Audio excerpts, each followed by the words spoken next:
Hi, I'm Randy Reed. It's todayinlighting.com. Tuesday, 13 May, we're sponsored by Amerlux. Discover the innovative Hornet 2.5-inch monolithic downlight family where cutting-edge design meets exceptional performance. If you enjoy Today in Lighting, please hit the like button. Here are the stories making news. Yesterday, I shared my thoughts on how to fix LightFair. I believe LightFair should both build on the progress made in 2025 and undergo a major renovation.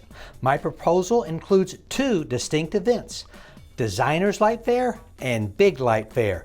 It's bold and it's different. Check it out at edisonreport.com.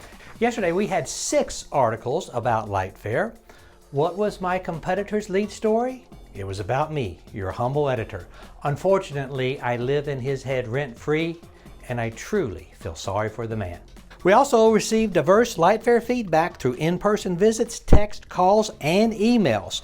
We have public comments and private comments, both on Edison Report. In an exclusive interview, Ann Kussner praised LightFair's education program while emphasizing the need for long-term thinking in design. She highlighted the impact of tariffs, maintainability, and evolving building owner expectations. Watch it at edisonreport.com. The U.S. and China agreed to a 90-day tariff reduction, as most of you know, easing costs for the lighting industry. U.S. tariffs on China dropped from 145% to 30%, boosting market confidence and potentially reshaping global supply chains.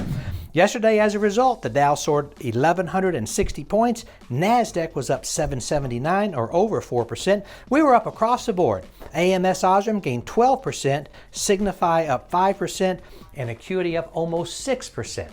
That's it. Go light up the world. Have a great day. Pray for peace.